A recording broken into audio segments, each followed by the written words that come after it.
شرور أنفسنا وسيئات أعمالنا من يهده الله فلا مضل له ومن يضلل فلا هادي له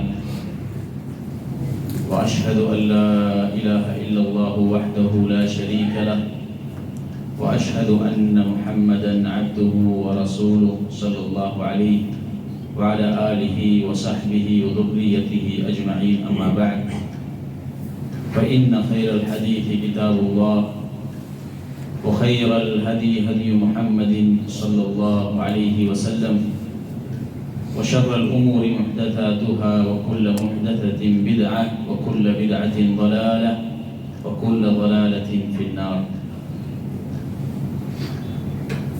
فقد قال الله تبارك وتعالى في كلامه المجيد يثبت الله الذين آمنوا بالقول الثابت في الحياة الدنيا وفي الآخرة.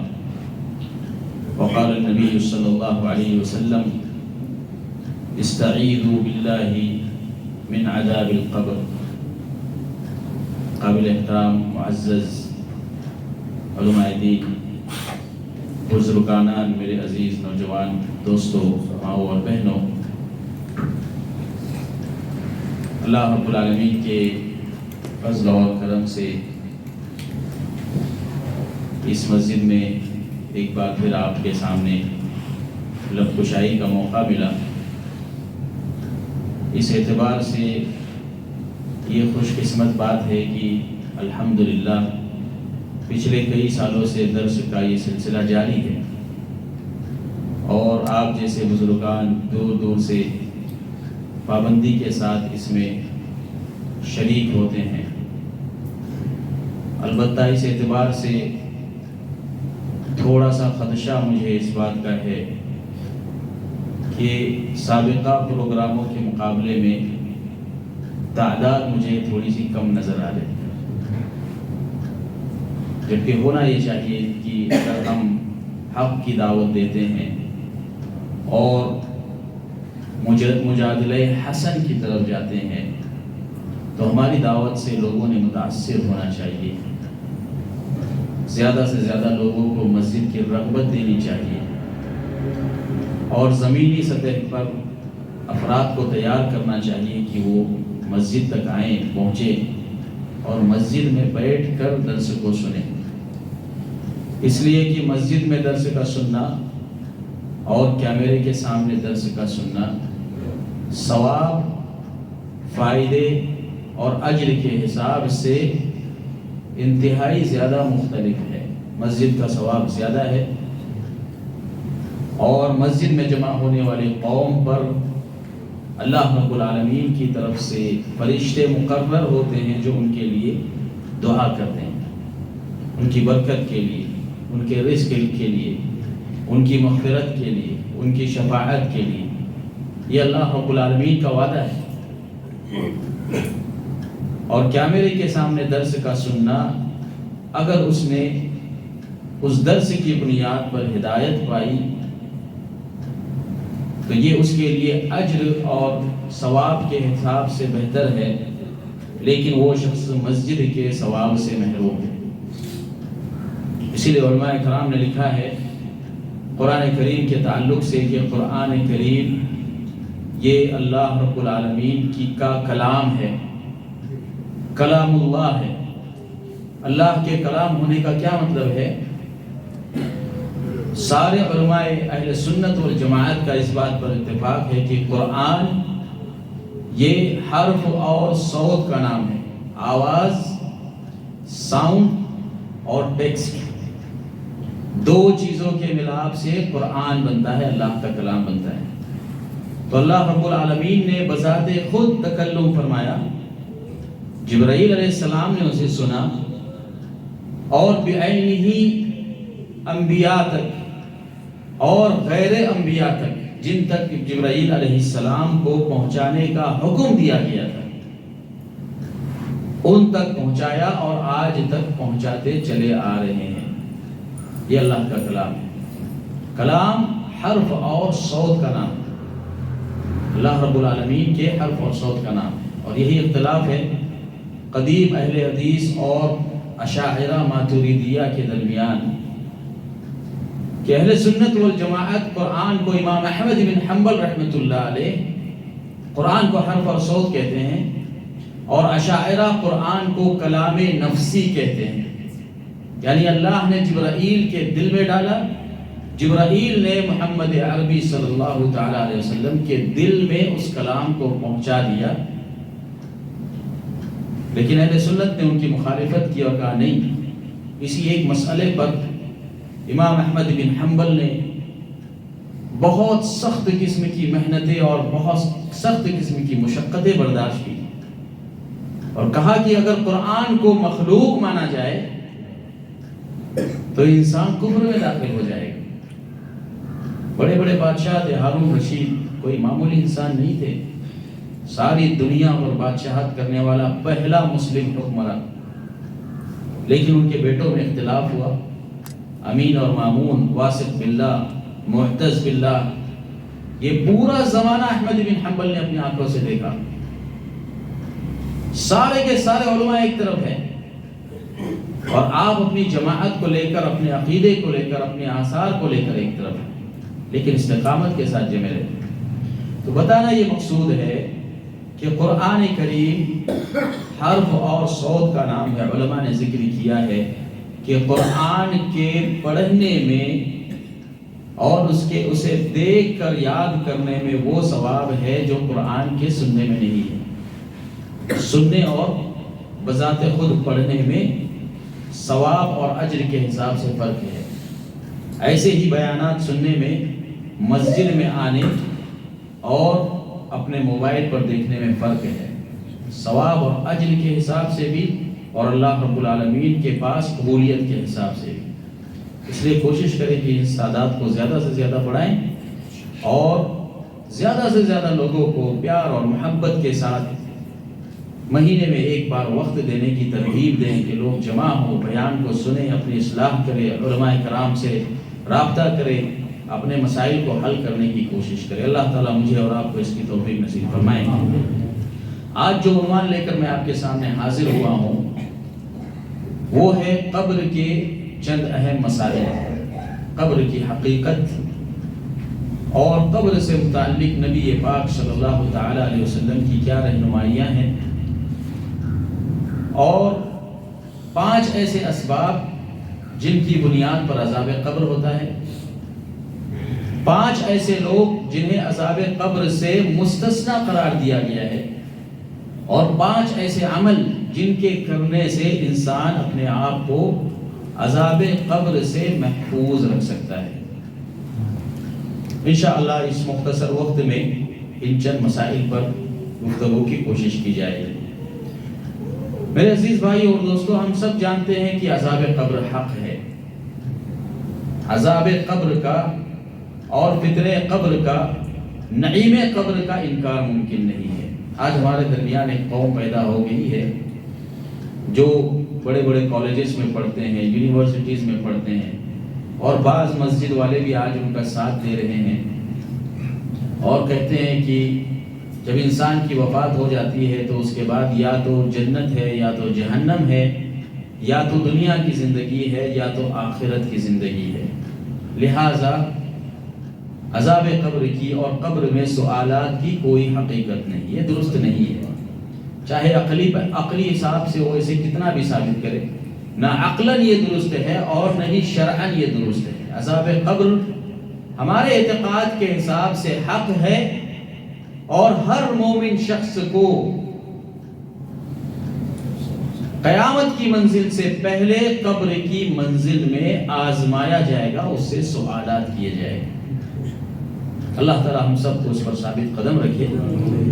اللہ کے نبی صلی اللہ تعالی علیہ وسلم فرماتے ہیں انہو قد اوحی الی، صحیح بخاری کی حدیث ہے، انہو قد اوحی الی انکم تفتنون فی القبور مثل او قریبا من المسیح الدجال۔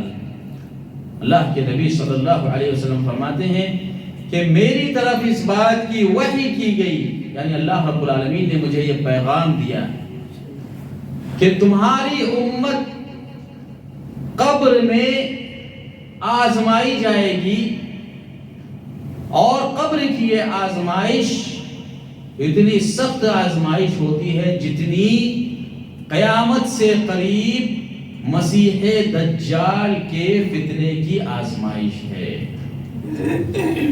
مسیح دجال، جس کو ہم اینٹی کرسٹ کہتے ہیں، یہ فتنہ قیامت کے قریب بہت بڑا فتنہ ہونے والا ہے، اور اللہ کے نبی صلی اللہ علیہ وسلم نے عذاب قبر کے فتنے کو مسیح دجال کے فتنے کے ساتھ جوڑ کے بیان کیا کہ اس سے کم فتنہ نہیں ہوگا، کیونکہ مسیح دجال کا جب فتنہ ہوگا تو مومنین کی تعداد آٹے میں نمک سے بھی کم ہوگی،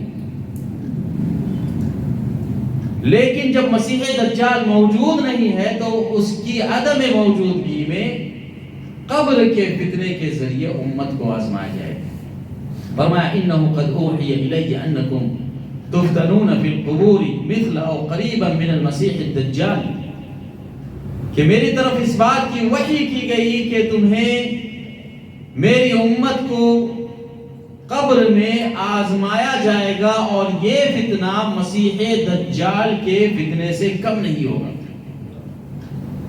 قبر کو اور مسیح دجال کے فتنے کو قرآن اور حدیث میں کئی مقامات پر، حدیث میں خاص طور پر، قرآن میں تو مسیح دجال کا ذکر نہیں ہے، اقتران کے ساتھ ذکر کیا گیا ہے۔ جیسے ہم تشہد کے اندر دعا کرتے ہیں، اللہم انی اعوذ بک من فتنة المسیح الدجال ومن عذاب القبر ومن فتنة المحیا والممات والمآثم والمغرم۔ صحابی رسول بیان فرماتے ہیں کہ اللہ کے نبی صلی اللہ علیہ وسلم ہمیں عذاب قبر سے اور مسیح دجال سے پناہ مانگنے میں ایسے ہی اس مسئلے کو یاد کراتے تھے جیسے قرآن کی سورت یاد کی جاتی۔ اور ایک حدیث میں آتا ہے، اللہ کے نبی صلی اللہ علیہ وسلم نے فرمایا ما من نبی الا وقد حذر من الدجال، دنیا میں جتنے انبیاء آئے ہیں سب نے اپنی قوم کو مسیح دجال سے ڈرایا ہے، اور سب نے پناہ مانگی کہ اے اللہ ہمیں مسیح دجال کے فتنے سے محفوظ رکھ۔ یہ انبیاء کی دعا ہے کہ مسیح دجال کا مواجہہ نہیں کرنا چاہتے، اسے دیکھنا نہیں چاہتے، اس کا مقابلہ نہیں کرنا چاہتے، اور اس کے فتنے سے پہلے اپنے آپ کو اللہ کے پاس اٹھانے کی دعا کر رہے ہیں۔ اور آج ہمارے نوجوانوں کا حال یہ ہے کہ اینٹی کرسٹ کے بارے میں یوٹیوب پر سرچ کرتے ہیں، گوگل پر سرچ کرتے ہیں کہ کچھ معلوم ہو جائے کہ آخر دجال کہاں ہے۔ اس میں کوئی شک نہیں کہ دجال حق ہے، دجال کا فتنہ حق ہے، دجال دنیا میں موجود ہے۔ صحابی رسول حضرت تمیم داری رضی اللہ تعالی عنہ نے عرب کے ایک جزیرے کے اندر اس سے ملاقات بھی کی، اللہ کے نبی صلی اللہ علیہ وسلم کے پاس آ کے اس کی تفصیل کو بھی بیان کیا۔ اللہ کے نبی صلی اللہ علیہ وسلم نے اعراض کیا، اس کی بہت زیادہ تفصیل نہیں بیان کی، اور نہیں صحابہ اکرام اس کے سرچ میں اور اس کی کھوج میں بہت زیادہ پڑ گئے۔ آج ہمارے نوجوان بھائی شریعت کی کوئی چیز ذرا سی عقل میں نہیں بیٹھے تو فوراً انکار کر دیتے ہیں، یہ انٹلیکچوئل طور پر میرے ذہن میں یہ چیز نہیں آتی۔ بھائی آپ کا ذہن اس چیز تک پہنچے یا نہ پہنچے، اگر وہ اللہ کے نبی کی تعلیم ہے اور میری عقل اس کا ادراک کرے یا نہ کرے، اس کے سامنے سر تسلیم خم یہ واجب ہے۔ حضرت امام شافعی رحمہ اللہ فرماتے ہیں اذا صح الحدیث فهو مذہبی، کہ جب حدیث صحیح ہو جائے تو یہ میرا مذہب ہے، یہ مذہب ہے ہمارا، کہ جب حدیث صحیح ہو جائے اور وہ ہمارے عقل کے مقابلے میں ہو تو ہمارے عقل کی کوئی وقت نہیں ہے، کوئی حیثیت ممکن ہی نہیں ہے کہ کوئی صحیح حدیث کسی عقل کے مقابلے میں ہو، ممکن نہیں ہے۔ یہ ایک فتنہ پیش کیا گیا ہے امت کے سامنے اہل کلام کی طرف سے کہ حدیث میں اور عقل میں ٹکراؤ ہے۔ حدیث اور عقل میں کوئی ٹکراؤ نہیں، کوئی ٹکراؤ نہیں۔ جب حدیث صحیح ہوگی تو وہ عقل صریح کے اور ہماری فطرت کے عین موافق ہوگی. ممکن نہیں ہے کہ وہ عقل کے ساتھ تعارض کرے. اور یہ سارے ائمہ سے وارد ہے، چاروں ائمہ سے یہ بات وارد ہے. اذا صح الحدیث فهو مذهبی. امام ابو حنیفہ رحمۃ اللہ علیہ فرماتے ہیں کہ جب حدیث صحیح ہو جائے اور اس کے مقابلے میں میری کوئی بات ہو تو میری بات دیوار پہ مار دو، حدیث پہ عمل کرو. اور امام شافعی رحمہ اللہ کے بارے میں ان کے شاگرد امام مزنی نے لکھا ہے، ربیع بن سلیمان رحمۃ اللہ علیہ نے لکھا ہے کہ ہم آپ کی زیارت کے لیے گئے، آخری عمر میں جب آپ جو ہے بستر مرگ پہ تھے، تو اپنے شاگردوں کو جمع کیا اور کہا کہ دیکھو بہت ساری چیزیں مجھے اپنے اجتہاد سے بیان کرنے کی ضرورت پیش آئی ہے، لیکن اگر حدیث کے مقابلے میں میری کوئی بات آ جائے اور اس کے بعد بھی شافعی یہ کہے کہ میں حدیث کو نہیں مانتا، میں اپنی بات پر عمل کرتا ہوں، تو میرے بارے میں لوگوں کو یہ گواہی دے دینا کہ شافعی مجنون ہو گیا ہے، اس کی عقل ختم ہو گئی. یہ ہمارے ائمہ کا مذہب تھا حدیث کے احترام میں. تو دجال کے تعلق سے جو حدیثیں ہیں وہ صحیح حدیثیں ہیں. صحیح حدیثوں میں وارد ہے کہ دجال کا فتنہ حق ہے، لیکن اس کی کیفیت اور اس کی تفصیل کا ہمیں حکم نہیں دیا گیا کہ کہاں پر ہے. برموڈا ٹرینگل میں ہے، پیسیفک لینڈ کے اندر ہے، کس آئلینڈ کے اندر موجود ہے، اس کی کیفیت کیا ہے، اس کی تفصیل میں ہمیں اس کی تفصیل نہیں بتائی گئی.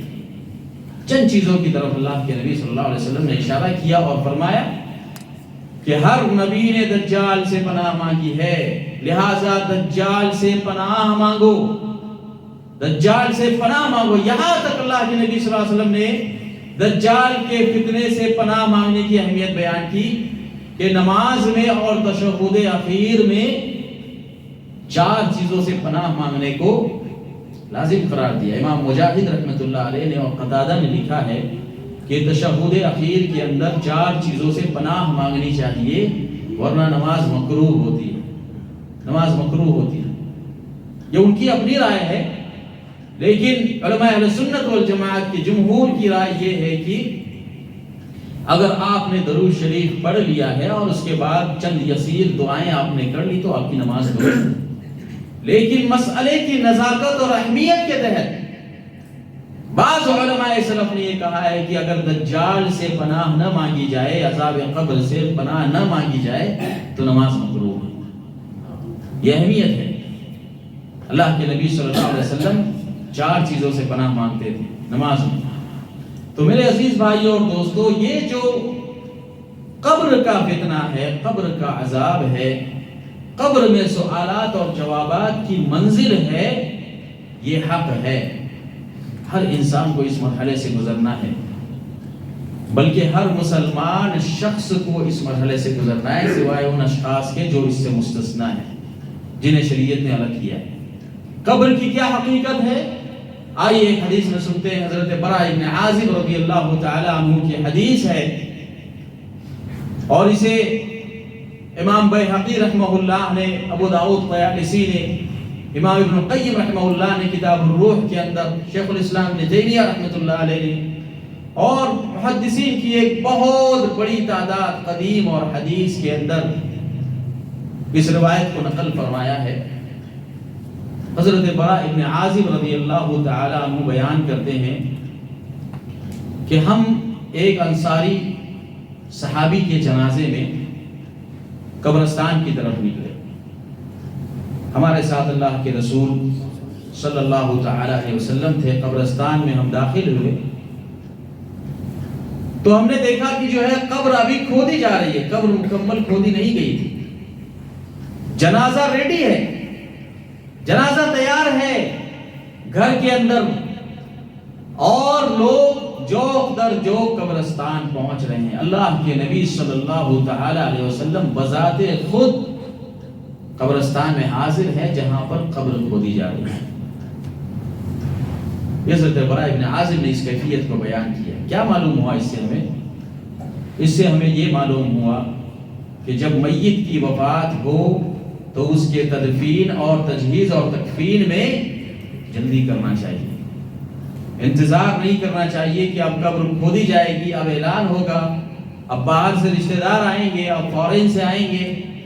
میت کو جاننے والے بہت سارے لوگ تھے، سیاسی طور پر ان کا بہت دبدبا تھا، اس لیے فلاں اور فلاں کا انتظار کیا جائے، یہ درست نہیں ہے۔ سنت یہ ہے کہ میت اور جنازہ اگر حاضر ہے تو فوراً اس کے تدفین کی کوشش کی جائے، اللہ ہے کہ کوئی ایسا معاملہ ہو ہمارے اس دور میں جس کا تعلق مرڈر سے ہو یا قسم الجنایات سے ہو، اس کی تحقیقات سے متعلق ہو تو بات الگ ہے،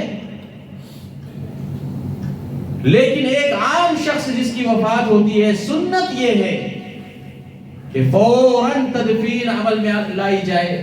بلکہ صحابہ اکرام سے نصاً یہ بات ثابت ہے، صحابہ اکرام کے بعد علماء اکرام، تابعین سے اور حضرت امام شافعی رحمہ اللہ سے یہ بات ثابت ہے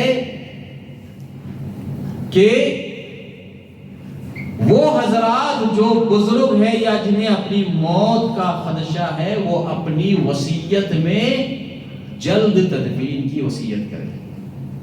حضرت امام شافعی رحمہ اللہ وصیت نامہ لکھ کر بیٹھا کرتے تھے خانہ کعبہ کے سامنے، اور بزرگوں کو بلاتے تھے، آؤ اپنی وصیت لکھو، اپنی زندگی میں وصیت لکھو، جو اللہ نے تمہیں مال دیا ہے اس میں اس کو تقسیم کرو، اپنے بچوں کے درمیان اپنی بچیوں کا حق دو، اللہ کی راہ میں اگر تمہیں کچھ وقف کرنا ہے، اپنی قبر کی منزل کے لیے کچھ صدقہ جاریہ کرنا ہے، ساری چیزیں لکھوا کے لیا کرتے۔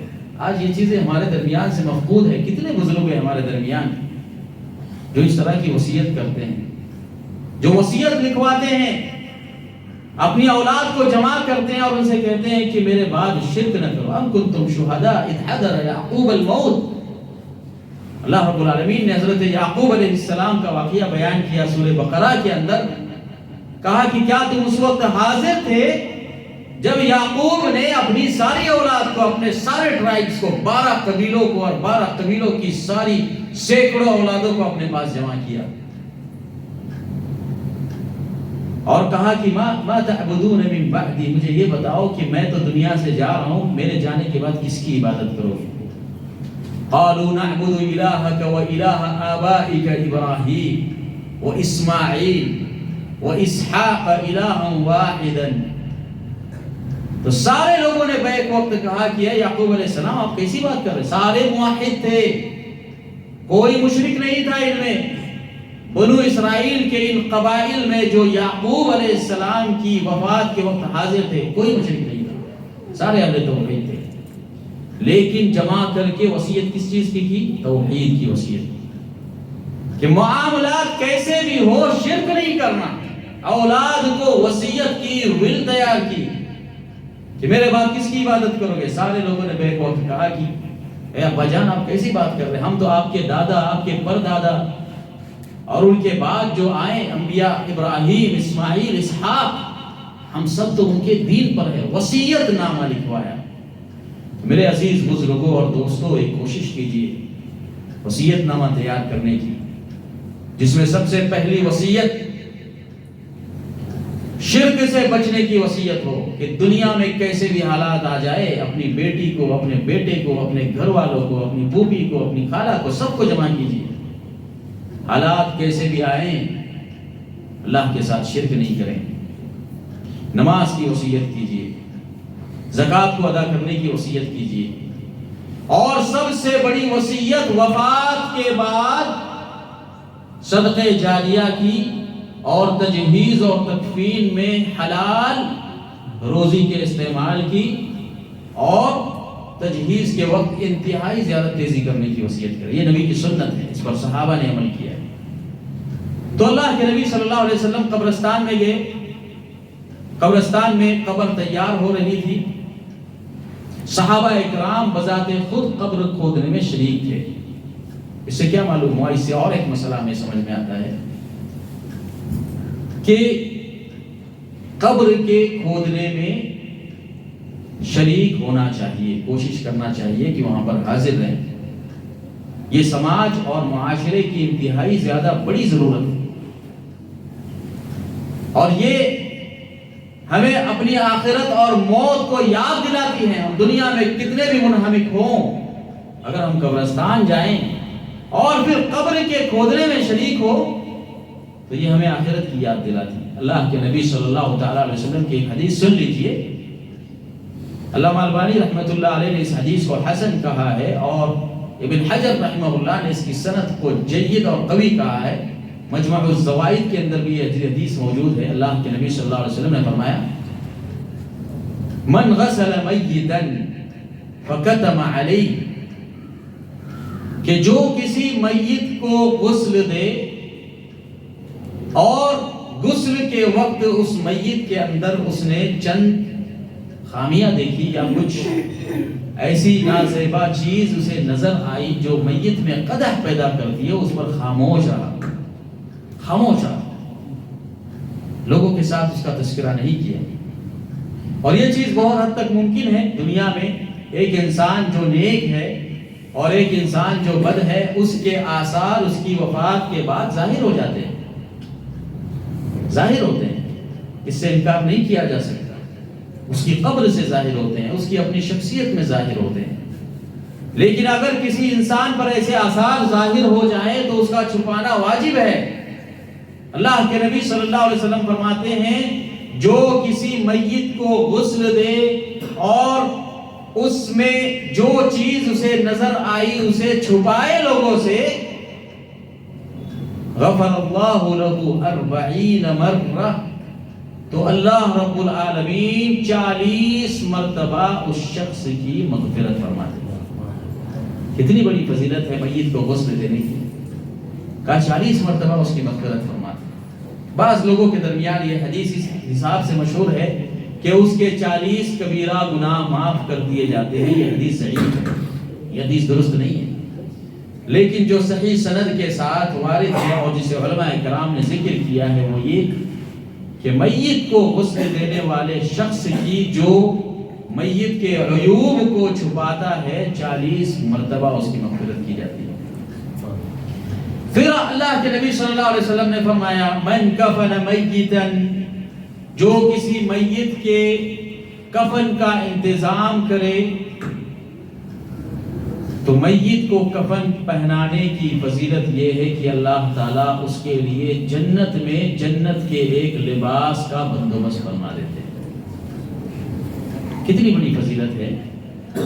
ہماری مسجدوں کو، ہمارے آرگنائزیشنز کو اس کی طرف بڑھنا چاہیے اور لوگوں کی تجہیز اور تکفین میں ساتھ دینے کی کوشش کرنا چاہیے. لوگوں کو کفن پہنانے کی کوشش کرنا چاہیے، خاص کر آج کے اس دور میں جبکہ قبرستان مہنگے ہو چکے ہیں، اسکوائر فٹ میں جگہ مل رہی ہے، لوگ پریشان ہیں. یہ تو اللہ کا شکر، اللہ کا احسان ہے کہ اللہ تعالیٰ نے ہمیں قبرستان جیسی نعمت سے نوازا ہے.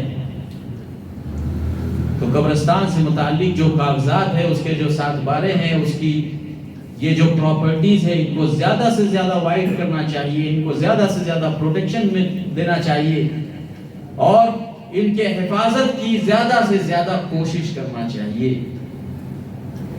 یہ معمولی چیز نہیں ہے. آج کے اس دور میں جب بہت سارے مسلم کنٹریز میں مسلمانوں کی باڈیز کو جلایا جا رہا ہے، بہت سارے ہمارے ایسے افراد ہیں جو اسکوائر فٹ کے اندر قبر کو خریدتے ہیں. پہلے تو ہم یورپ کے بارے میں سنا کرتے تھے.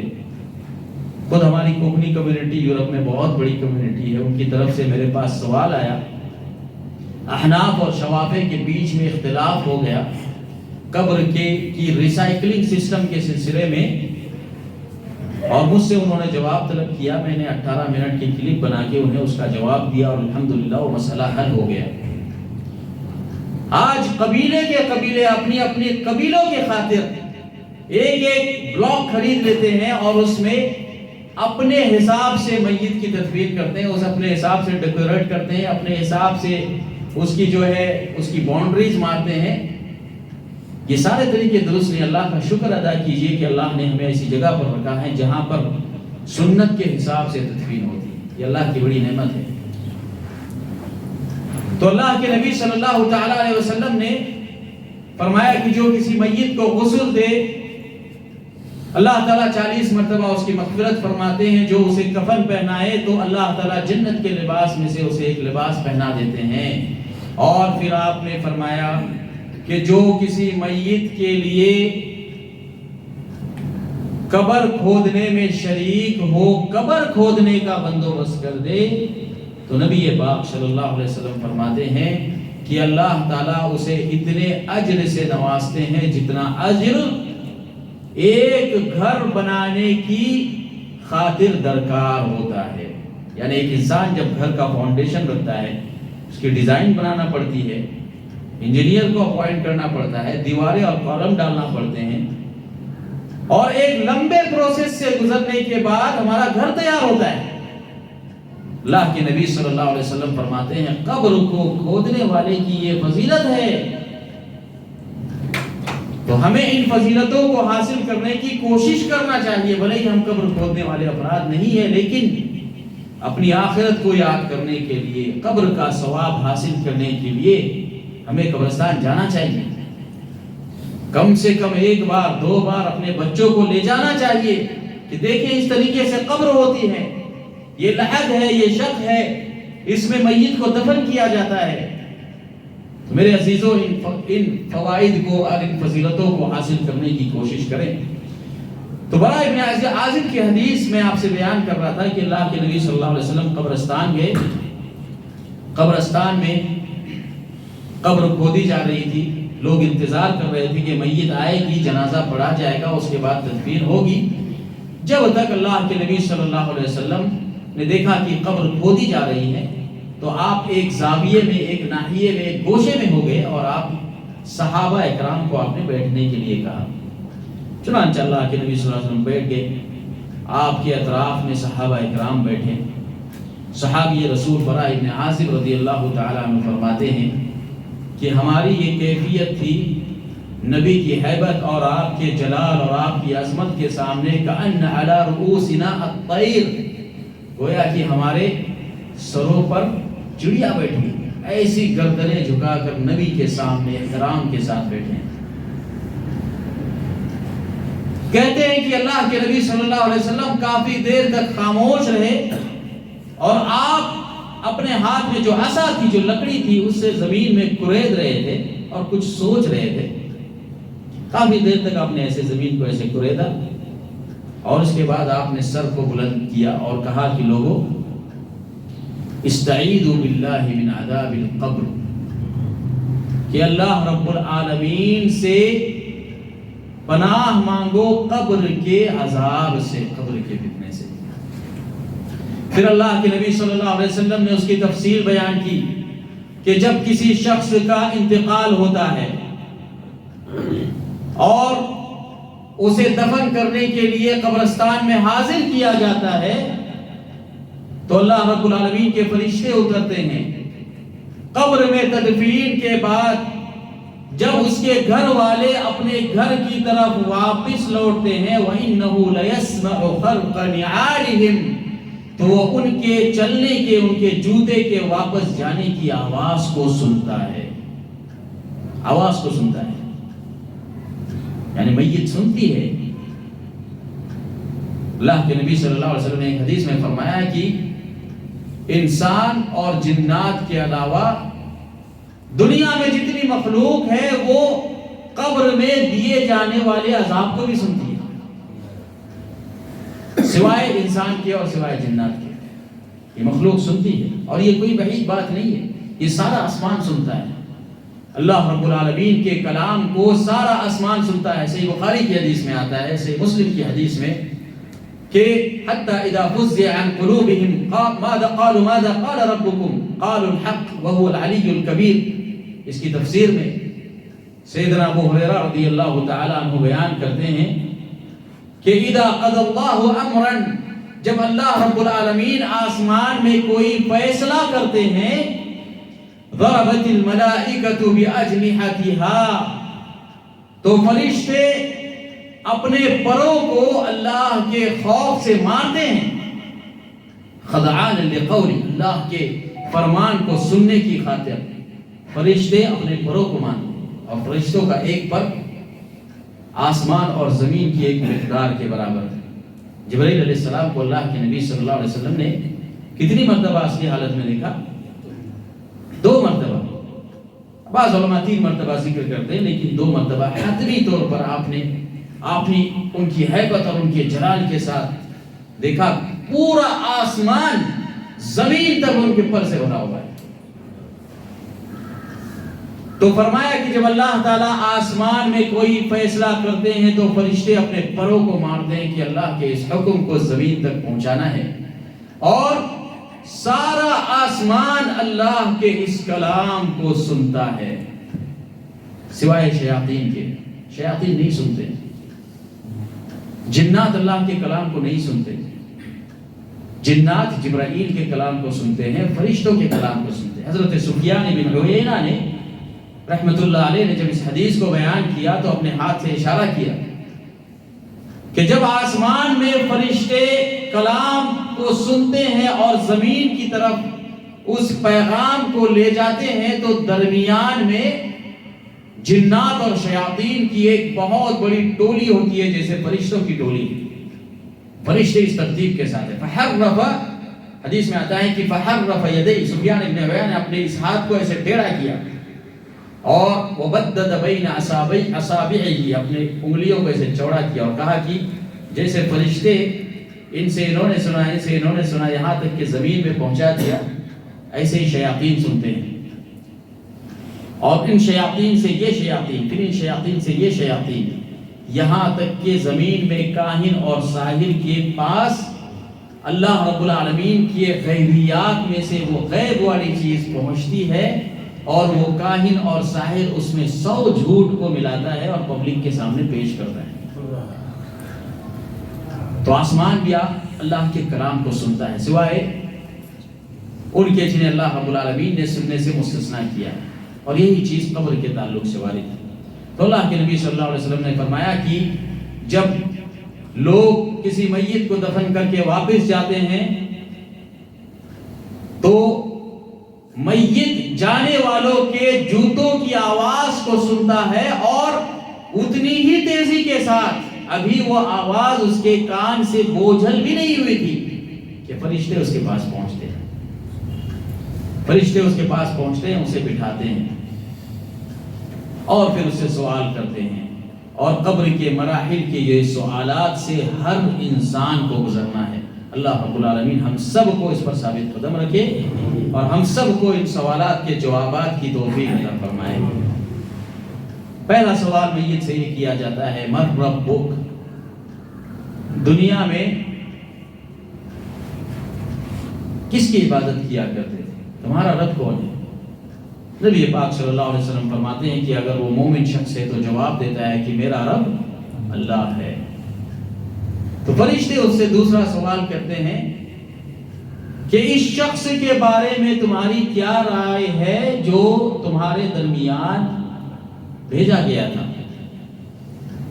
اور بعض علماء اکرام نے اس کی شرح یہ بیان کی ہے کہ نبی پاک صلی اللہ علیہ وسلم کی صورت اس کے سامنے پیش کی جاتی ہے تو وہ کہتا ہے کہ یہ تو اللہ کے رسول ہے، یہ تو اللہ کے نبی ہیں، یہ تو محمد ہیں۔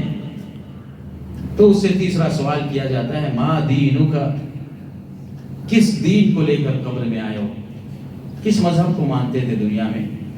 وہ کہے گا کہ میرا دین تو اسلام تھا، میں اسلام کو مانتا ہوں۔ تو ان 3 سوالات کے بعد اگر وہ مومن شخص ہے تو اللہ کے نبی صلی اللہ علیہ وسلم فرماتے ہیں کہ اس سے چوتھا سوال کیا جاتا ہے، قبر میں چوتھا سوال کیا جاتا ہے کہ ما علمک، کہ یہ جو 3 سوالوں کے جواب تم نے دیے ہیں یہ جوابات تو درست ہیں، لیکن تمہیں ان جوابات کا پتہ کیسے چلا؟ تو وہ شخص کہے گا کہ قرأت کتاب اللہ فآمنت به وصدقت، میں تو دنیا میں اللہ کی کتاب کو پڑھتا تھا اور جو کچھ بھی شریعت میں بیان کیا گیا ہے اس پر عمل کیا کرتا تھا، لہٰذا اس لیے مجھے اس کے جوابات یاد ہیں۔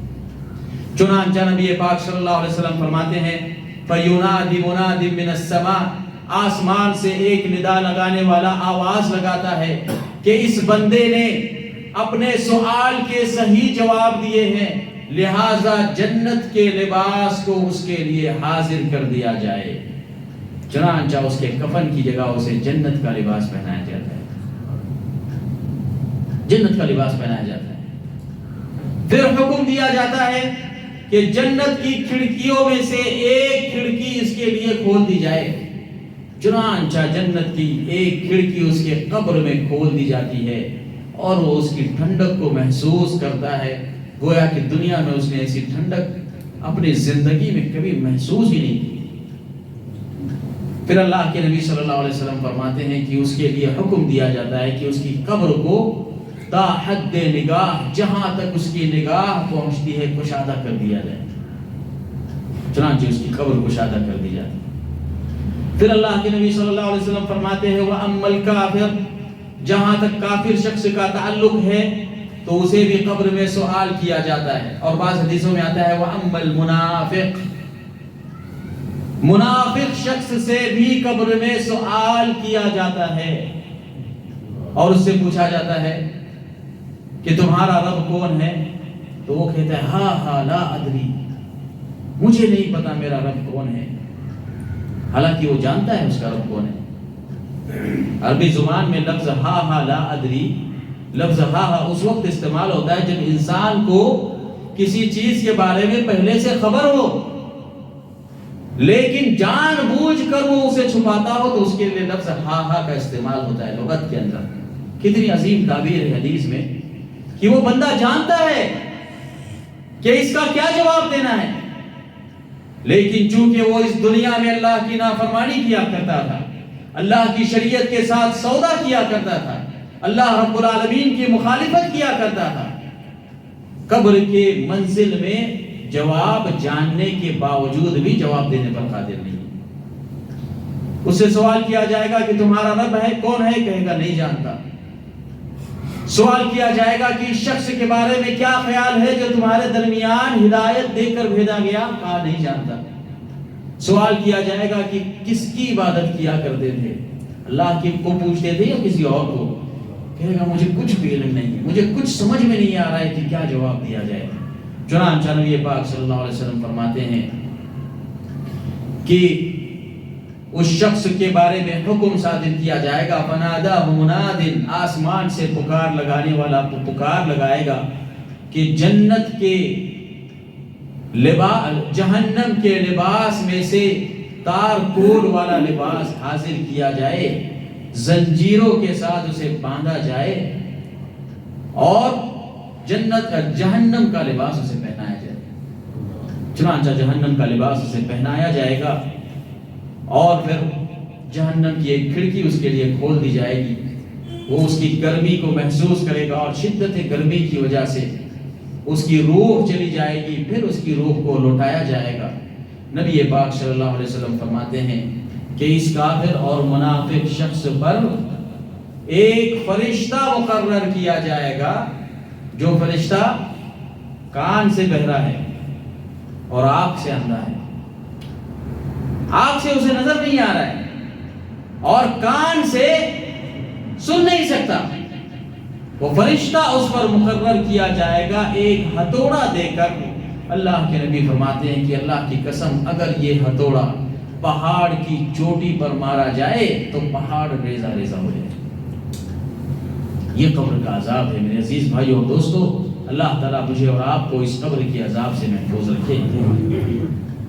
یہ قبر کی منزل میں یہ 3 سوالات ہر شخص سے کیے جائیں گے، خواہ وہ مومن ہو، خواہ وہ مسلمان ہو، خواہ وہ منافق ہو، ہر شخص سے یہ سوال کیے جائیں گے۔ اور اس منزل میں ثابت قدم رہنا یہ صرف انہی لوگوں کو مطلوب ہے جنہیں اللہ رب العالمین کی طرف سے توفیق ہو۔ ہاں، اللہ کے نبی صلی اللہ علیہ وسلم فرماتے ہیں کہ بعض افراد ایسے ہیں جو قبر کے عذاب سے مستثنا کر دیے جائیں گے، قبر کا عذاب انہیں نہیں ہوگا۔ جیسے قیامت کے دن ایک بہت بڑی قوم ہوگی جن کے بارے میں اللہ کے نبی صلی اللہ علیہ وسلم نے فرمایا کہ جب مجھے جنت میں داخل کیا جائے گا تو میرے ساتھ 70,000 لوگوں کو میرے اعزاز میں دیا جائے گا جن کا کوئی حساب نہیں ہوگا۔ بلا حساب و کتاب جنت میں میرے ساتھ داخل کیے جائیں گے۔ ایسے ہی قبر کی منزلوں میں چند افراد ہیں جن پر قبر کا عذاب نہیں ہے۔ علماء کرام نے ذکر کیا ہے کہ وہ 5 طرح کے لوگ ہیں۔ نمبر 1، انبیاء کرام۔ انبیاء کرام پر قبر کی کوئی آزمائش نہیں۔ آخرت کے مرحلوں میں انبیاء پر کوئی آزمائش نہیں۔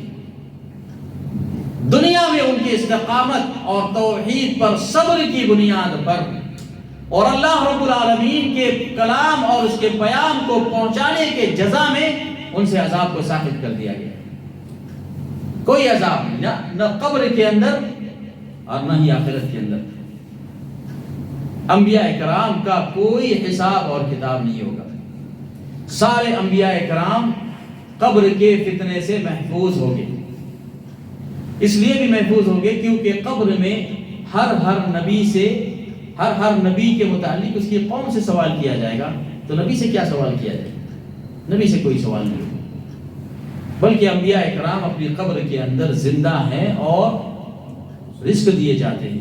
اللہ کے نبی صلی اللہ علیہ وسلم نے فرمایا، مسند مویعلہ کی روایت ہے، اور امام ابو داؤد الطیالسی رحمۃ اللہ علیہ نے جو امام بخاری رحمہ اللہ کے استاد ہیں اس حدیث کو نقل کیا، اور علامہ البانی رحمۃ اللہ علیہ نے اس حدیث کو صحیح کہا ہے کہ الانبیاء احیاء فی قبورہم یصلون، کہ انبیاء کرام اپنی قبر کے اندر زندہ ہوتے ہیں اور باقاعدہ نماز پڑھتے ہیں۔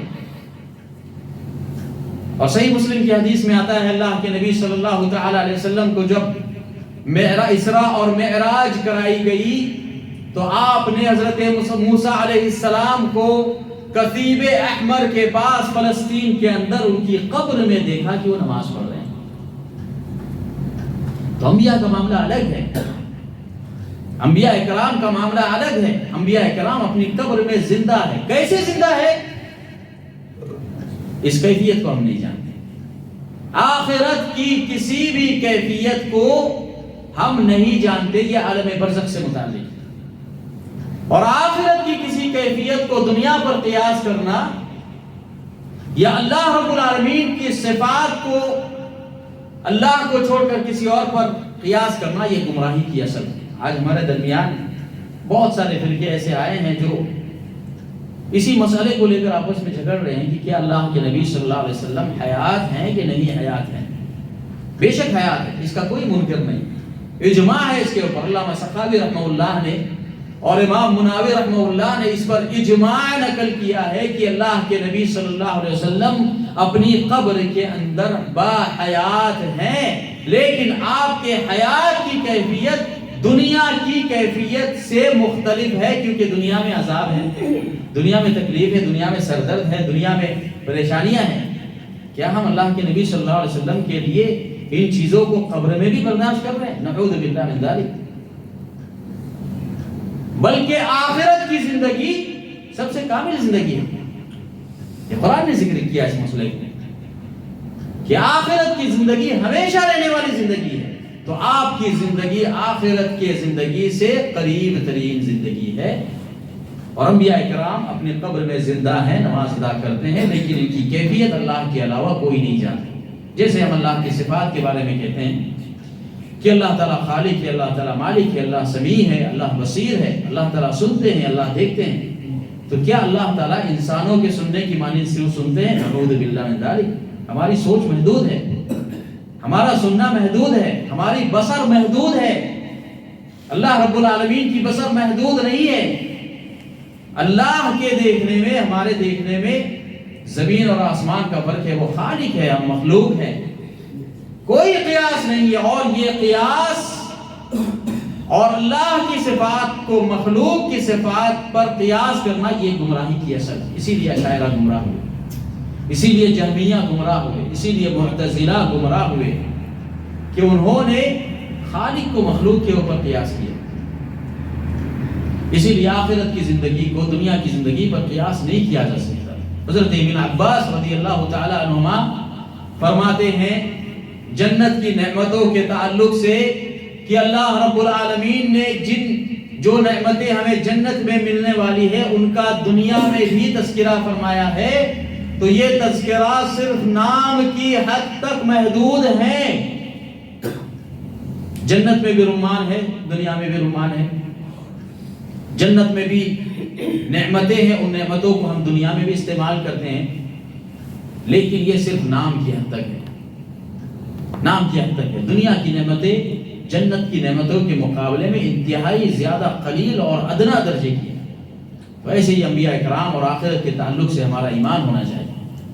تو انبیاء اکرام عذاب قبر سے محفوظ ہیں، انبیاء اکرام کو عذاب قبر نہیں ہوگا. نمبر 1. نمبر 2، شہداء جو اللہ کی راہ میں شہید کیے جاتے ہیں یہ عذاب قبر سے محفوظ ہیں، انہیں عذاب قبر نہیں ہوگا. اللہ کے نبی صلی اللہ تعالی علیہ وسلم سے صحابہ اکرام نے دریافت کیا کہ یا رسول اللہ صلی اللہ علیہ وسلم، ما بال اقوام یفتنون غیر الشہداء، کہ آخر کیا بات ہے کہ سارے لوگوں کو قبر میں آزمایا جائے گا سوائے شہداء کے؟ تو اللہ کے نبی صلی اللہ علیہ وسلم نے فرمایا کفا ببارقۃ السیوف علی رأسہ فتنہ، کہ شہید کی یہ فضیلت اس لیے ہے کیونکہ اللہ کی راہ میں اس کے تلوار سے نکلی ہوئی ایک چمک جو مسلمانوں کی حفاظت کے لیے اور فتنوں کی سرکوبی کے لیے اس کے تلوار سے جو ایک چمک نکلی ہے، یہ چمک ہی اس کی مغفرت کے لیے کافی ہے. یہ شہید کی فضیلت ہے.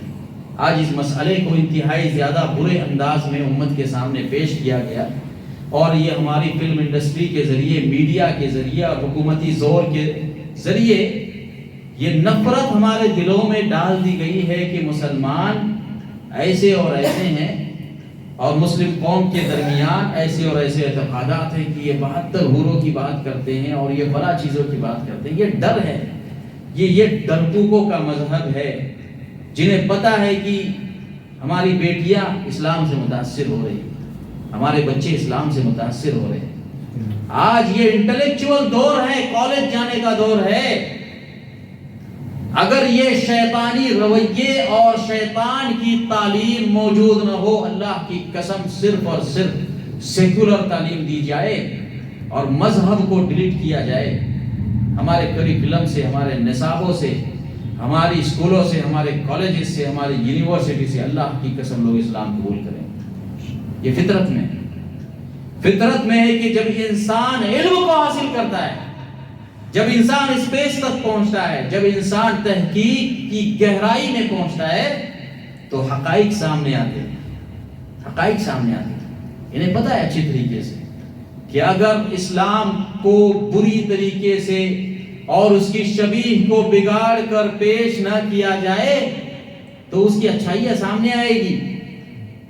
یہ بوکھلاہٹ ہے لوگوں کے درمیان، اس لیے اسلام سے نفرت دلانے کی کوشش کی جا رہی ہے. اس لیے یہ زعم کھڑا کرنے کی کوشش کی جا رہی ہے، اور فلم انڈسٹری کا، میڈیا کا، سیکولر تعلیم کا سہارا لیا جا رہا ہے کہ اسلام کے خلاف نفرت پھیلائی جائے. آج ضرورت ہے کہ آج ہماری مسجدیں محبت پیدا کرنے والی بن جائیں، ہمارے مدارس اور ہمارے دینی ادارے زیادہ سے زیادہ محبت کی بات کریں. نفرت بہت ہو چکی ہے، نفرت بہت زیادہ ہو چکی ہے. آج لوگوں کو محبت کی ضرورت ہے، لوگوں کو پناہ کی ضرورت ہے، لوگوں کو اسلام کی ضرورت ہے. لوگ پیس چاہتے ہیں، لوگ شانتی چاہتے ہیں، اور اللہ کی قسم حقیقی شانتی اسلام کے علاوہ کسی اور مذہب میں موجود نہیں. تو اللہ کے نبی صلی اللہ علیہ وسلم نے فرمایا کہ ایک شہید شخص کے تلوار سے نکلی ہوئی جو چمک ہے یہ اس کی مغفرت کے لیے کافی ہے، اسے عذاب قبر نہیں، اسے عذاب قبر نہیں.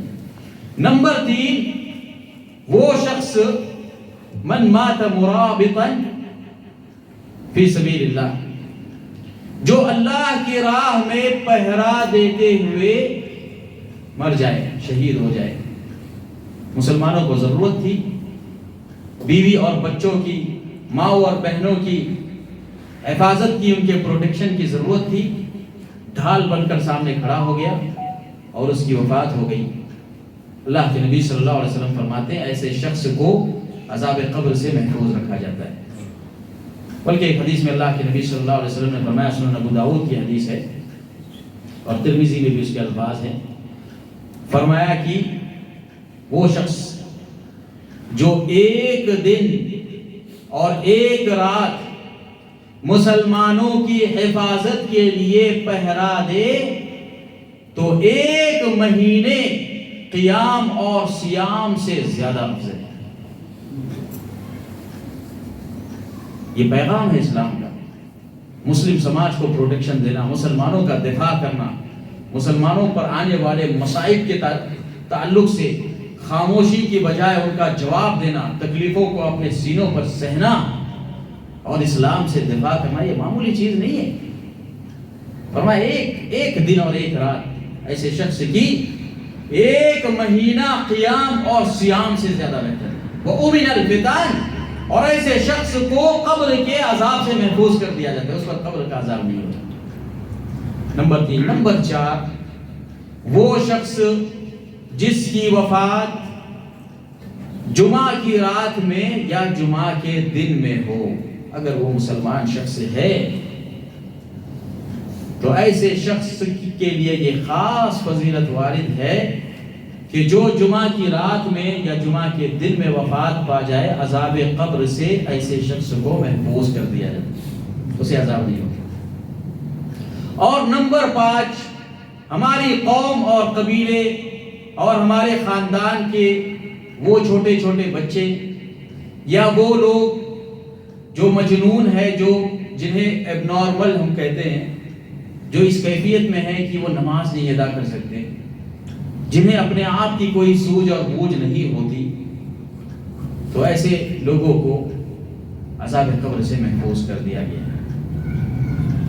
اور بعض علماء کرام نے یہ بھی ذکر فرمایا ہے کہ بعض شراح حدیث نے لکھا ہے کہ ان کے والدین جو ان کی خدمت میں اپنی زندگی کو فنا کرتے ہیں، وہ عذاب قبر سے محفوظ کیے جاتے ہیں۔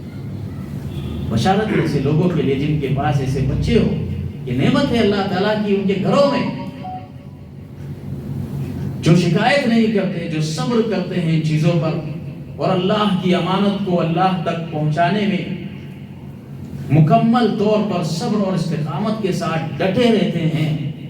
علماء کرام نے لکھا ہے کہ ایسے بچوں کے صدقے میں ایسے والدین بھی اس فضیلت کے اندر شامل ہیں۔ تو یہ 5 قسم کے لوگ ہیں جو عذاب قبر سے محفوظ رکھے جاتے ہیں۔ آئیے ان 5 اسباب کی طرف ہم غور کرتے ہیں جو عذاب قبر کا سبب ہے۔ کن بنیاد پر عذاب قبر میں اضافہ ہوتا ہے، یا قبر کے عذاب میں بنیادی طور پر وہ 5 اسباب بنیاد بنتے ہیں قبر کے عذاب۔ اللہ کے نبی صلی اللہ علیہ وسلم نے ایک حدیث میں 2 سبب کا ایک ساتھ ذکر فرمایا۔ ابن عباس رضی اللہ تعالیٰ عنہما کی حدیث میں آتا ہے کہ اللہ کے نبی صلی اللہ علیہ وسلم ایک قبرستان کے پاس سے گزرے، اور مدینہ میں اس وقت بہت سارے قبرستان تھے، ہر قبیلے کا اپنا قبرستان ہوا کرتا تھا، لوگ قبرستان بنانا شرف کی بات سمجھا کرتے تھے۔ اسی لیے آج آپ جب مدینہ جاؤ گے تو پرانے صحابہ اکرام اور انصار کے اپنے اپنے قبرستان آج بھی آپ کو ملیں گے، چونکہ مہاجرین کا کوئی قبرستان نہیں تھا، وہ بیچارے ہجرت کر کے آئے تھے، تو اکثر مہاجرین کی تعداد بقیع قبرستان میں دفن کی جاتی تھی، لیکن بہت سارے ایسے انصاری صحابہ ہیں جو اپنے اپنے قبرستانوں میں دفن ہوتے تھے، اور میں بہت سارے یہودیوں کے قبرستان تھے، بقیع قبرستان میں بہت سارے یہودی دفن کیے گئے۔ تو مسجد نبوی جس جگہ بنی اس جگہ قبرستان تھا، وہ قبر منتخب کی گئی اور اس جگہ مسجد بنائی گئی۔ یہ مسائل بہت آسان ہیں، لیکن آج قبر کے فتنے نے اور درگاہ کے فتنے نے ان مسائل کو انتہائی زیادہ مشکل بنا کے رکھ دیا ہے، بہت زیادہ مشکل بنا کے رکھ دیا ہے، ورنہ یہ مسائل بہت آسان ہیں۔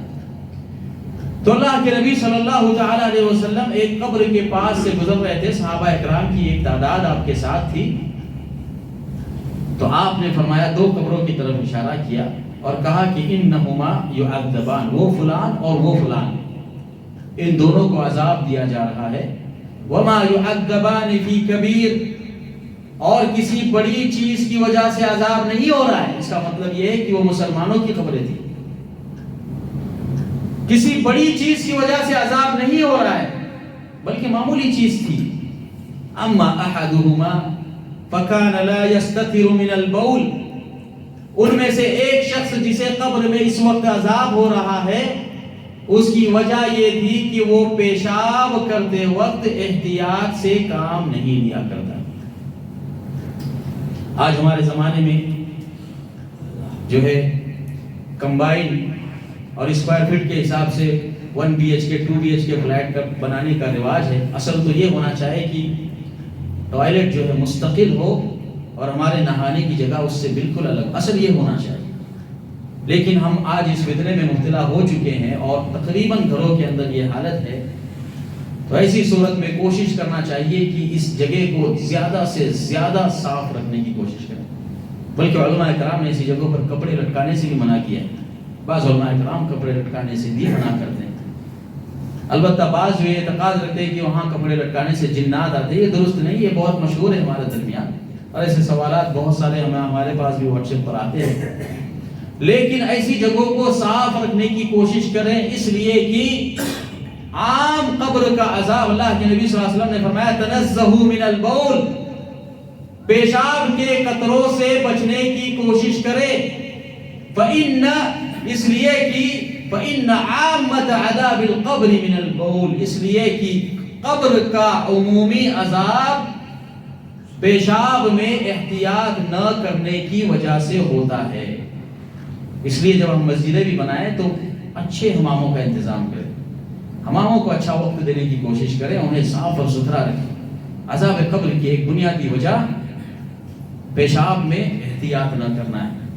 تو فرمایا انہما یعذبان وما یعذبان فی کبیر فاما احدہما فکان لا یستتر من البول، ان میں سے ایک شخص کو عذاب اس لیے ہو رہا ہے کیونکہ وہ پیشاب میں احتیاط نہیں کیا کرتا تھا۔ واما الاخر فکان یمشی بالنمیمہ، اور جو دوسرا شخص جسے عذاب ہو رہا ہے اس کی وجہ یہ ہے کہ اسے چغلی کرنے کی بہت زیادہ عادت تھی، باتوں کو یہاں سے وہاں لگانے کی بہت زیادہ عادت تھی، فساد کرنے کی اسے عادت تھی، یہاں کی بات وہاں جا کر لگانا، اور یہ عادت عورتوں میں زیادہ ہوتی ہے، عورتوں میں یہ عادت زیادہ ہوتی ہے۔ اور سب سے بہترین علاج اس کا ہے خاموشی اختیار کرنا، اپنی زبان کو بند رکھنا، اپنے دل کو صاف رکھنا۔ تو اللہ کے نبی صلی اللہ تعالیٰ علیہ وسلم نے یہ 2 قبریں دیکھی تو آپ نے صحابہ کرام کے ساتھ قبرستان میں گزرتے ہوئے ایک جریدہ اور ایک ٹہنی کے پاس گئے، آپ نے 2 ٹہنیاں توڑی اور دونوں میں ایک ایک ٹہنی آپ نے لگا دی، اور اس کے بعد فرمایا کہ لعل اللہ ان یخفف بہما، مجھے اللہ رب العالمین کی ذات سے امید ہے کہ ان 2 ٹہنیوں کی وجہ سے ان کے عذاب میں کمی ہو، اور بعض روایتوں میں آتا ہے ما لم یبسا، جب تک یہ ٹہنیاں نہ سوکھیں۔ تو اللہ کے نبی صلی اللہ علیہ وسلم نے ان پر ٹہنی لگائی اور صحابہ سے کہا کہ یہ جب تک نہیں سوکھے گی انہیں عذاب سے محفوظ رکھا جائے گا۔ یہ اللہ کے نبی کا اختصاص ہے، یہ اللہ کے نبی کی سفارش شفاعت خاص ہے ان 2 قبروں کے تعلق سے کہ اللہ کے نبی صلی اللہ علیہ وسلم نے اپنے ہاتھ مبارک سے اس پر ٹہنی لگائی۔ پھر اس کے بعد نمبر 3 اسباب عذاب قبر میں سے ایک سبب مال غنیمت کے اندر چوری کرنا ہے۔ مسلمانوں کا مال ہے، کسی ایک جگہ جمع ہوتا ہے، ڈسٹریبیوٹ ہوتا ہے، لوگوں میں تقسیم کیا جاتا ہے، جو لوگ اس کے ذمہ دار بنائے گئے ہیں اگر وہ ناحق اس میں ہیرا پھیری کر رہے ہیں تو یہ عذاب قبر کی وجہ ہے۔ حدیث میں آتا ہے کہ خیبر کی لڑائی میں جب مسلمانوں کو بہت زیادہ مال ملا، بہت زیادہ، سونے اور چاندی سے لے کے زمینوں سے لے کے یہودیوں کی بڑی بڑی پراپرٹیز مسلمانوں کے ہاتھ میں آئی۔ کیسے آئی یہ بھی ایک بہت لمبی تاریخ ہے، ظلمن نہیں آئی، یہ مسلمانوں کا حق تھا، یہ مسلمانوں کا حق تھا، یہ ایگریمنٹ تھا، اس پر ایگریمنٹ، جیسے آج ہم انشورنس کے لیے ایگریمنٹ کرتے ہیں نا، جیسے آج ہم آپس میں ایم او یوز بناتے ہیں نا، ایسے ایم او یوز اللہ کے نبی کے زمانے میں بھی موجود تھے۔ آج اگر کوئی شخص کسی جگہ سے گاڑی خریدے اور اس کا ہفتہ اس کا مہینہ ادا نہ کرے تو کمپنی یا بینک اس کو واپس لیتا ہے، یہ اس کا حق ہے، آپ گورنمنٹ میں اور کورٹ میں بھی اسے چیلنج نہیں کر سکتے، یہ قانون بنا دیا گیا ہے۔ بھلے ہی وہ حلال ہو یا حرام ہو یہ غلط کا مسئلہ ہے، لیکن یہ MOUs کا قانون اللہ کے نبی کے زمانے میں بھی موجود تھا، یہودیوں نے اس کی مخالفت کی تھی۔ چنانچہ خیبر کی لڑائی میں جب مال غنیمت بہت زیادہ ہو گیا، اللہ کے نبی صلی اللہ علیہ وسلم کے غلام تھے حضرت ابو ہریرہ رضی اللہ تعالیٰ عنہ نے بیان فرمایا کہ اس غلام کا انتقال ہو گیا، چونکہ وہ غلام اللہ کے نبی صلی اللہ علیہ وسلم کی خدمت کیا کرتا تھا، تو لوگوں نے کہا کہ ہنی ان لہو، اس کے لیے تو بہت بڑی مبارکبادی ہے، نبی کی خدمت کیا کرتا تھا، لہٰذا یہ جنتی اشخاص میں سے ہیں۔ اللہ کے نبی صلی اللہ علیہ وسلم نے جب سنا تو اللہ کے نبی نے فرمایا کہ دیکھو لوگوں، بھائیوں، معاملہ ایسا نہیں ہے، اس غلام کی ایک غلطی ہے جس کی سزا اسے ملے گی اس کے قبر کے اندر، اور اس کی غلطی یہ ہے کہ جب خیبر کی لڑائی میں خیبر فتح ہوا اور مال غنیمت پر چند افراد کو مامور کیا گیا تو اس میں سے ایک چادر اسے پسند آ گئی، اور وہ چادر جو ہے اس نے چپکے سے چوری کر لیا۔ یہ چادر اس کے عذاب کے لیے کافی ہے۔ تو بیان کرتے ہیں حضرت ابو ہریرہ رضی اللہ تعالیٰ عنہ، صحابہ اکرام کا جذبہ دیکھیے کہ اگر ان سے کوئی چیز ناحق سرزد بھی ہو جائے فوراً رجوع کر دیتے۔ جب سنا کہ نبی کا غلام، خدمت کرنے والا فرد، اور اس کے ساتھ یہ واقعہ پیش آ رہا ہے، فرماتے ہیں حضرت ابو ہریرہ رضی اللہ تعالیٰ عنہ کہ صحابہ اپنی گھروں کی طرف دوڑ کر گئے۔ ایک صحابی نے ایک چھوٹی سی رسی لے کر آئی، اتنی رسی جس سے جوتا باندھا جا سکتا ہو، جوتا، اتنی چھوٹی رسی جس کی کوئی وقت نہیں۔ کہا یا رسول اللہ، یہ رسی میرا جوتا ٹوٹ گیا تھا خیبر کے وقت میں تو باندھنے کے لیے لی تھی، یہ رسی ہے، میں یہ اپنی رسی کو مال غنیمت میں واپس دیتا ہوں۔ یہ جذبہ تھا صحابہ، واپس کر دیا۔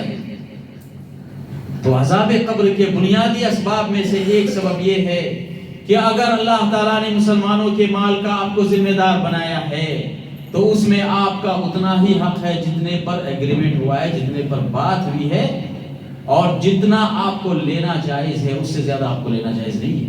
یہ مسلمانوں کا حق ہے، اور جو شخص مسلمانوں کے مال میں خیانت کرے قبر میں اسے عذاب دیا جاتا ہے، قبر میں اسے آزمایا جاتا ہے۔ یہ حدیث شریف میں والی ہے۔ نمبر 4، وہ آدمی جو اپنی ازار کو ٹخنوں سے نیچے پہنے، تکبرانہ انداز میں اپنی ازار کو اپنے ٹخنوں سے نیچے پہنے۔ حدیث میں آتا ہے کہ قبر کے عذاب میں کے اسباب میں سے ایک سبب اپنی پینٹ کو یا اپنی ازار کو یا اپنے لباس کو ٹخنے سے نیچے پہننا ہے۔ حدیث میں آتا ہے اللہ کے نبی صلی اللہ علیہ وسلم نے بیان فرمایا کہ ایک شخص اپنے ازار کو ٹخنوں سے نیچے کر کے تکبرانہ انداز میں پھر رہا تھا، یہاں تک کہ زمین پھٹ گئی اور وہ اس کے اندر دھس گیا، اور لوگوں نے اپنی آنکھوں سے دیکھا کہ وہ دھستا ہی جا رہا ہے، یہاں تک کہ زمین میں مکمل دھس گیا، اور اس کے بعد جب تک قیامت قائم نہیں ہوتی وہ دھستا ہی چلا جائے گا۔ جب یہ حدیث سنی، صحابہ کا جذبہ دیکھیے کہ صحابہ اکرام اللہ کے نبی صلی اللہ تعالی علیہ وسلم کا جب کوئی قول اور عمل آ جائے فوراً اس پر عمل شروع کر دیتے۔ اللہ کے نبی کی وعید سنی کہ عذاب قبر مال غنیمت میں چوری کی بنیاد پر ہوتا ہے، ایک چھوٹی سی رسی جو جوتا باندھنے کے لیے لی تھی وہ بھی واپس لا کے دے دی۔ تو جب حدیث سنی کہ ٹخنے سے نیچے لٹکانا یہ عذاب قبر کا باعث ہے، تو فرماتے ہیں کہ ابو بکر صدیق رضی اللہ تعالیٰ عنہ جب اللہ کے نبی صلی اللہ تعالیٰ علیہ وسلم کو دیکھتے تو مسکراتے اور اپنی پینٹ کو فوراً جو ہے اوپر کرنے کی کوشش کرتے تاکہ وہ نیچے نہ نظر آئے۔ تو اللہ کے نبی صلی اللہ علیہ وسلم نے فرمایا یا ابا بکر یا ابن ابی قحافہ، آپ ان لوگوں میں سے نہیں ہو جو تکبر کے لیے نیچے پہنتے ہو، یا جان بوجھ کے نیچے چلی جاتی ہے۔ اور بعض حدیثوں میں آتا ہے کہ حضرت ابوبکر صدیق نے اپنی بیٹی حضرت اسماء بنت ابوبکر کو حکم دیا کہ میری جتنی بھی ازاریں ہیں، جتنی بھی میرے کپڑے ہیں، سارے کپڑوں کو ٹخنے سے اوپر کرو۔ یہ صحابہ کا اقبال تھا کہ نبی کی سنت آ جائے، نبی کا فرمان آ جائے تو کیسے اس پر عمل کیا جائے۔ آج یہ فضیلت میرے اور آپ کے لیے نہیں ہے جو حضرت ابوبکر صدیق کے لیے تھی۔ اللہ کے نبی صلی اللہ علیہ وسلم جانتے تھے، اس کے باوجود بھی آپ نے ان کو مستثنا کیا، اس کے باوجود بھی انہوں نے اپنے سارے کپڑے سلوائے۔ آج عجیب بات ہے کہ ہمارے بعض علماء فتویٰ دیتے ہیں کہ ٹخنوں سے نیچے پہننا جائز ہے اور حرام اس شخص کے لیے ہے جو تکبرانہ انداز میں۔ ایسا نہیں ہے، بغیر تکبر کے بھی آپ کوشش کریں کہ آپ ٹخنے کے اوپر پہنیں، الا یہ کہ آپ کی کوئی ایسی مجبوری ہو جس مجبوری میں اس کا پہننا ضروری ہو، ورنہ عام حالتوں میں کوشش کریں کہ ٹخنوں سے اوپر پہنیں۔ آج عجیب ماحول بنا لیا لوگوں نے، فیشن بنا لیا ہے کہ جنہیں ٹخنے سے نیچے پہننا ہے وہ جو ہے ہاف چڈی پہن رہی اور راستے میں گھوم رہی ہیں، اور جنہیں مکمل پہننا ہے، جنہیں جو ہے ٹخنے سے اوپر پہننا ہے، وہ اگر ٹخنے سے اوپر پہن کر کمپنی میں چلے جائے تو لوگ ہنستے ہیں کہ شاید کپڑا کم پڑ گیا، سیلری نہیں بھی آپ کی۔ یہ عجیب ماحول دنیا کا بن گیا ہے، لیکن اس کے باوجود بھی لوگ اسے سمجھ رہے ہیں۔ ہمارے بہت سارے نوجوان بھائی، اللہ انہیں جزائے خیر عطا فرمائے، بڑی بڑی کمپنیوں میں جاب کرتے ہیں لیکن پابندی کرتے ہیں، اور ہمارے ہندو بھائی، ہمارے کرسچن بھائی ان کا احترام کرتے ہیں، ان کی عزت کرتے ہیں، اسلام کے اور ان کے دھرم کو فالو کرنے میں ان کا رسپیکٹ کرتے ہیں۔ جب آپ اپنی طرف سے اپنے دین کو، اپنی صحیح تعلیم کو، اسلام کے صحیح فنڈامنٹل کو پیش کرو گے، تھوڑے دن تک مخالفت ہوگی، اس سے زیادہ نہیں، اس کے بعد لوگ برابر اسے مان لیتے ہیں۔ تو بہرحال یہ چوتھا شخص ہے، چوتھا سبب ہے قبر کے عذاب کا، وہ ہے ٹخنوں کے نیچے اپنی پینٹ کو تکبرانہ انداز میں پہننا۔ نمبر 5، وہ شخص جو قرآن کو یاد کرے، قرآن کی تعلیم حاصل کرے اور اس کے بعد قرآن پر عمل کو چھوڑ دے۔ قرآن یاد کرے، اس کے بعد بھول جائیں۔ قرآن کا سبق یاد کرے اور اس میں بتایا گیا کہ یہ اور یہ عمل کرنا ہے، اس کے بعد اس پر عمل نہ کرے۔ تو عذاب قبر کے اسباب میں سے علماء اکرام، علامہ ابن حبیرہ المالکی رحمۃ اللہ علیہ نے ذکر کیا، ابن حجر رحمہ اللہ نے ان کے حوالے سے فتح الباری کے اندر اس مسئلے کو ذکر فرمایا کہ قبر کے عمومی اسباب میں سے ایک سبب یہ ہے کہ قرآن کے ساتھ استہزاء کرنا، قرآن کو اپنے دل میں محفوظ کرنے کے بعد اسے بھول جانا، اس کی تعلیم پر عمل کرنا چھوڑ دینا، یہ عذاب قبر کا سبب ہے۔ اللہ تعالی ہمارے سارے حفاظ کو اور سارے علماء کو اور سارے عوام کو اس سے محفوظ رکھے۔ یہ قبر کے بنیادی اسباب میں سے ہیں۔ آخری چند چیزیں بچی ہیں کہ قبر کے عذاب سے ہم اپنے آپ کو کیسے محفوظ رکھیں۔ میں نے 5 اسباب یہاں پر ذکر کیے تھے، ان کی تفصیل میں نہ جاتے ہوئے مختصر طور پر آپ کے سامنے ذکر کرتا ہوں کہ 5 ایسے اصناف ہیں جو قبر کے عذاب سے محفوظ رکھے جائیں گے، یا 5 ایسے عمل ہیں جن کو کر کے ہم قبر کے عذاب سے محفوظ رکھ سکتے ہیں۔ نمبر 1، اللہ کی راہ میں شہادت۔ یہ اتنا بڑا مرتبہ ہے، اللہ کے نبی صلی اللہ علیہ وسلم نے فرمایا کہ شہید کے لیے 7 خصلتیں ایسی ہیں جو غیر شہید کے لیے نہیں ہیں۔ شہید کے لیے 7 خصلتیں ایسی ہیں جو غیر شہید کے لیے۔ نمبر 1، یغفر لہ فی اول دفعہ، جیسے ہی شہید ہوتا ہے اسے معاف کر دیا جاتا ہے، کوئی حساب و کتاب نہیں۔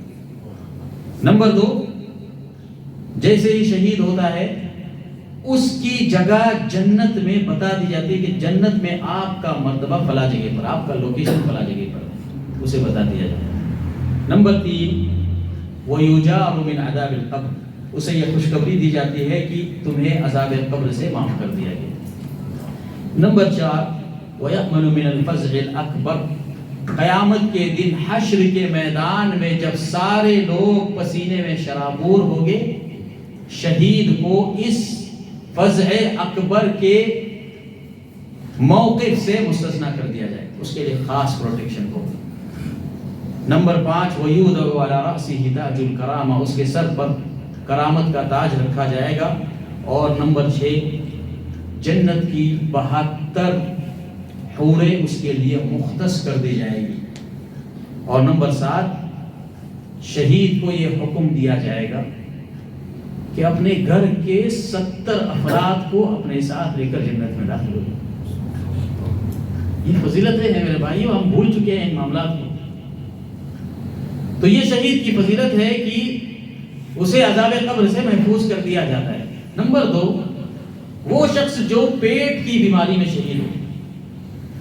پیٹ کی بیماری سے مراد بہت ساری ایسی میجر بیماریاں ہوتی ہیں جن کا براہ راست تعلق پیٹ سے ہوتا ہے، اور اس میں صبر اور استقامت کے اعلیٰ درجے سے اسے گزرنا پڑتا ہے۔ اگر وہ مومن ہے، اگر وہ مسلمان ہے اور اپنے آخری وقت تک صبر اور استقامت کے ساتھ اسلام پر قائم ہے، نماز پر قائم ہے، تو پیٹ کی بیماری میں وفات پانے والا شخص عذاب قبر سے محفوظ کر دیا جاتا ہے۔ نمبر 3 وہ شخص جسے سورہ تبارک الذی پڑھنے کی عادت ہو، عذاب قبر سے اسے محفوظ کیا جاتا ہے۔ نمبر 4 کثرت تعوذ، یعنی اللہ رب العالمین کی بہت زیادہ پناہ چاہنے والا شخص، ہمیشہ اٹھتے بیٹھتے وقت اللہ کی پناہ میں آنے والا شخص۔ اور نمبر 5 صدقہ جاریہ۔ صدقہ جاریہ ہماری جو میتین جو وفات پا چکے ہیں ان کی طرف سے صدقہ کرنا اور ان کی طرف سے صدقہ جاریہ کرنا ان کے قبر کے عذاب کو یا ان کے قبر کی منزل کو آسان کرتا ہے۔ اس لیے کوشش کرنا چاہیے کہ اپنے والدین کی طرف سے، اپنے خاندان کی طرف سے زیادہ میت کی طرف سے صدقہ جاریہ کریں اور انہیں جو ہے قبر کے مراحل میں انہیں فائدہ پہنچائے۔ اللہ رب العالمین مجھے اور آپ کو نیک توفیق نصیب فرمائے۔ الہ العالمین ہم سب کو عذاب قبر سے محفوظ رکھے، ہمارے والدین کی مغفرت فرمائے۔ الہ العالمین ان کی قبر کو جنت کی کیاریوں میں سے کیاری بنا دے۔ الہ العالمین قبر کے مراحل میں ہم سب کو اللہ تعالیٰ ثابت قدم رکھے۔ الہ العالمین ہم سب کو جب تک زندہ رکھے، اسلام پر زندہ رکھے، اور جب ہماری وفات ہو تو ایمان پر ہو۔ اقول قولی ھذا واستغفر اللہ لی ولکم ولسائر المسلمین، وصلی اللہ علی نبینا محمد وعلی آلہ وصحبہ وذریتہ اجمعین۔ السلام علیکم ورحمۃ اللہ وبرکاتہ۔